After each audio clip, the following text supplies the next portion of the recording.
All right, this is not a video that I want to make, but this is kind of going to be some of the gambles that you get when you buy vehicles from auctions.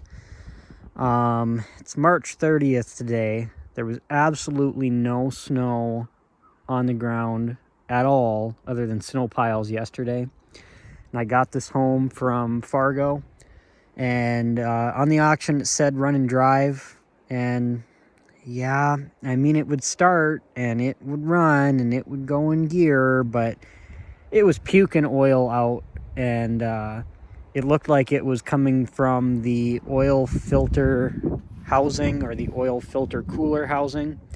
I'll post a quick picture of that here just so you can kind of see. I thought it was the O-ring had popped out. And this is an H6 Outback.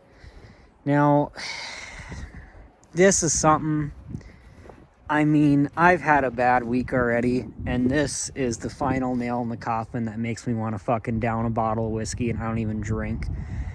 In Minnesota, you do not find these things as clean as this.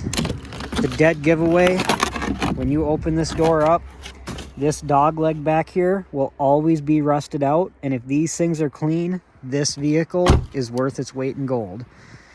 That, combined with the fact that it's got 140,000 miles, absolutely unheard of in Minnesota, combined with the fact that it's the VDC submodel, or not the, well, I guess it's the VDC submodel. It's basically the LL Bean without the LL Bean embroidery in the seats, but it's got freaking absolute mint condition leather seats.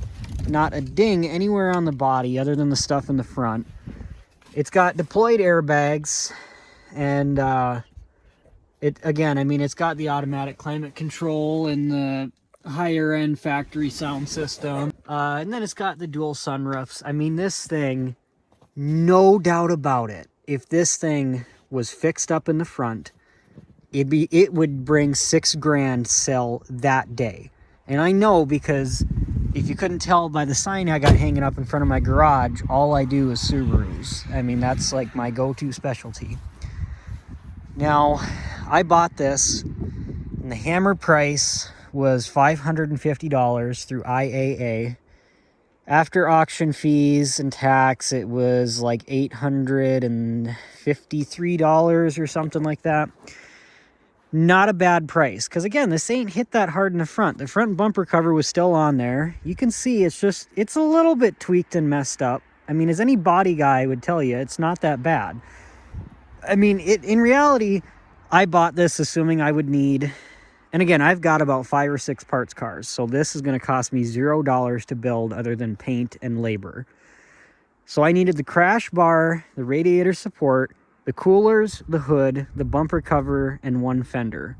Now this fender over here, I was just going to hammer and dolly this and mud it and then paint it. I mean, I could just replace the fender, but anyways, it's not hit that hard. That headlight had one broken tab, but I can plastic weld that back together. So all this stuff, you know, and I said, well, before I go digging too deep into it, I need to see how hard it's actually hit. It's really not good. I mean, it's really not good. I got to get some of this snow brushed out of here so I can show you quick. All right, this is about the best I can do with the snow that we got here. It's crumpled pretty good on the frame rail. Let me get this light set up here so you can see a little bit better. Come on. Oh, Jesus Christ. All right, anyways, it's supposed to continue going out straight here, and it's already pushed over at least a couple inches, maybe in a few inches over to the right. And you can see that crumpling down in there. Well, it ain't supposed to be like that. Now, it's still not terrible. Again, I can pull this back straight and then cut it and weld in a good section. I've done that. But it's the same story over here, and you can get a better view of how crumpled it is actually underneath here. Of just looking how fucked up that is up there. That's already not good. And then I don't know if we'll be able to see too good on this side. It's pretty fucking crumpled. Again, not the end of the world. I can still fix that. And then it just had to fucking happen, didn't it? Couldn't have been an easy fix. This is the oil filter cooler housing. The oil filter spins onto the back of this. And this red O-ring is what was sticking out. That right there is part of the casting. Now, what I was hoping I was going to find when I tore this apart, that this center bolt had kind of a bend in it, and that's why it was sitting kittywampus, because you can see on the oil filter, something just clipped the edge of it when they hit something, and it pulled it to the side. Nope. It fucking broke the casting in the lower part of the block. And now, maybe that's serviceable, because you can see there's the oil pan there, and then there's some more bolts up in there, those Allen head bolts. And maybe that's serviceable. But the problem is, these H6 motors are also worth their weight in gold. I've done probably 30 or 40 head gaskets, probably even 50 now at this point on the 2.5s, and I've done, I think, 1 or 2 of the turbos, and I really choose to avoid those. But the 2.5 naturally aspirated from 2000 to 2010, I mean, like I say, I've done almost freaking 50 of them by this point. I've done 1 H6, and that was for a customer, and I will never, ever do another one ever again. Thank Christ on that one. He decided to abandon it halfway through, and I said, you know what, you don't owe me. I tore some of the stuff down, but I mean, fuck this. This was such a headache to do. And that's mainly because they're, again, it'll be almost impossible to see here the way this is hitting with the snow and everything. There's a timing cover on the front, and that's a piece of metal. Those are held in with Allen bolts. Every single one of those either round off or snap loose and shear, and then you got to drill them out and tap them and helicoil them. And then there's some chains and whatever. Then there's another layer, and there's more Allen screws. And again, those don't shear off too much because they're coated in oil, but they round over. And then there's another goddamn layer. And then you take that off and more Allen bolts. And that was the theme of the H6 engine, is Allen bolts, Allen bolts, Allen bolts. Now, again, being that this vehicle isn't that rusty, maybe they'd go a little bit easier. But, I mean, in reality, I was expecting to have maybe 1,500 tied up into this thing and then selling it for $6. And, you know, that doesn't include my labor. That'd be for paint. And if I needed to buy a couple airbags and needed to buy a couple brackets and needed to buy a radiator and whatever, I'm not doing any of that shit. There's just this, I mean, just seriously pisses me off so badly, because like I say, this is a really good candidate to be repaired. The only rust that's actual starting is just some very, very light surface rust there. It's not actually like bubbling to the point where it's eating away the metal underneath. But there's just too many big things. If it didn't have crushed frame rails, I'd have built it. If it did have crushed frame rails like it does, and it didn't have that crack in the housing, I'd have built it. And if it didn't have, you know, the airbags and whatever and all this other crap that it needed, and the cracked filter housing, and, you know, something that it's just, it's too much wrong with the thing in order to build it. And that's just one of the things you risk when you buy vehicles that say run and drive from an auction. Granted, they didn't know. It says run and drive because it did run, and it puked out oil, but, you know, just something to keep an eye out for. This thing's going to get stripped down to basically the bare body chassis, and I'm just going to cut the cats out and strip it for parts and crush the thing and, you know, lick my wounds and move on. All right, so to finish this video off, I just wanted to say a couple things. I did end up already cutting the catalytic converters out of this thing, and this is not going to be a vehicle that gets built. Again, it took a lot of hard thinking about that to decide that. On here, I've got the actual catalytic converter information. So ignoring some of these, like this one here, the 600 was a Chevy one I recycled. And then that was a different one. That was a different one. The two with the stars here, there was one that had a dual inlet, single outlet. I got 119 for that. And then there were two that were basic kind of cylinder ones. And I got 275 each for that. So making it easy math, basically $650 out the door for the catalytic converters. So essentially, I'm almost already in the profit on this thing. You know, you factor in, I can't remember what I said I paid after fees. It was close to $850 or something like that. I'd have to check again to make sure.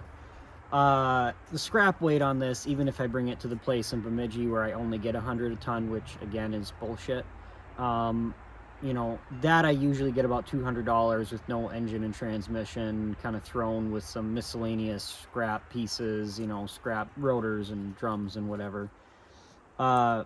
So basically I'm already in the profit because, like I say, even with the lowest scrap price I can get when I bring this in to scrap it, that'll be everything I have tied into it. I'm going to try to sell the motor again. It's going to be sold as a core, and I think those go for about $250 up in this area.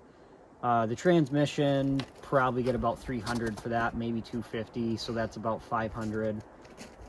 Stuff on the rear, like the rear gate panel that goes across the center, I usually get $150, but that includes shipping, so after shipping it'd be closer to $110 or something.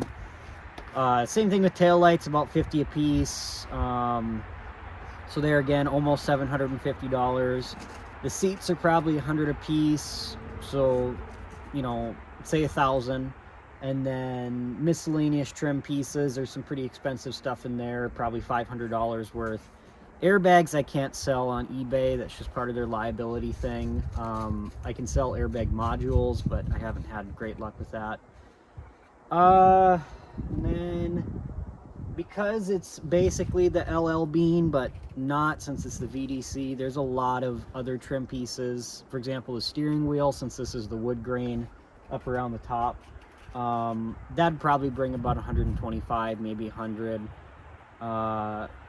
So realistically, there's probably about $2,000 that I can profit from this thing, and that's not going to be tomorrow. That's going to be in 6 months to a year time of slowly parting it out, listing stuff on eBay. So I'm not losing money on this, and that's only because I don't know what the correct word would be. I guess frugal wouldn't be the correct word.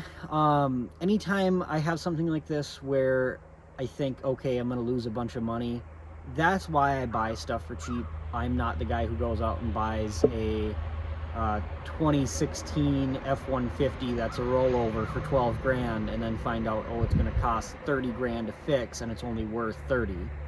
I don't do that shit, because you'd be hard pressed to get 12 grand back out of a scrap F-150 basically nowadays, depending on how damaged it is. I should really emphasize that. So yeah, I mean, in the end, I'll make a little bit of money. I'll just have to really work for it. But it, again, just pisses me off that this was hit just hard enough in just the right place. And it did technically cost me $5,000. I mean, it's not like I lost $5,000, but again, this thing just wasn't quite worth building. And that's, you know, I'll kind of pan around here so you can see all the scrap cars I got back here. It wasn't quite worth building, and I would have had basically $0 into parts, you know, excluding the H6 lower block portion. And that's something that anyone who's worked on these H6s would probably agree, yeah, it's too much work, it's not worth doing, because you're taking the gamble that the bearings didn't get scored, and I guarantee they did.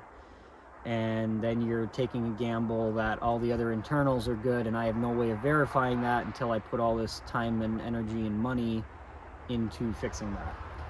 So basically, to summarize it, you know, some guys are probably going to argue, yeah, you could have fixed it. Yeah, you can fix anything, but is it worth it? No. I mean, If I would have bought the lower block portion and put bearings into it, and I mean, after parts alone, I probably would have had 600-700 into it, and that would be probably a good 10 hours of labor to pull the motor, tear it down, tear the block down, you know, maybe even 12-14 hours of labor.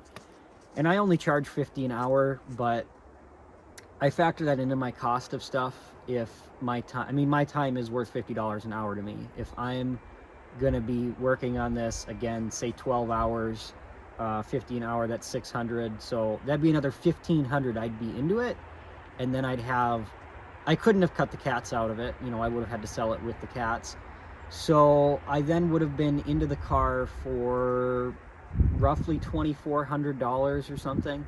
And then I still would have had to buy the paint. I would have had to pull the panels off other cars. I would have had to pull the airbags off other cars, the seat belts, the airbag modules. I would have had to pull the frame rails and cut and weld that shit. I would have had to get everything all nice and pretty and get it painted.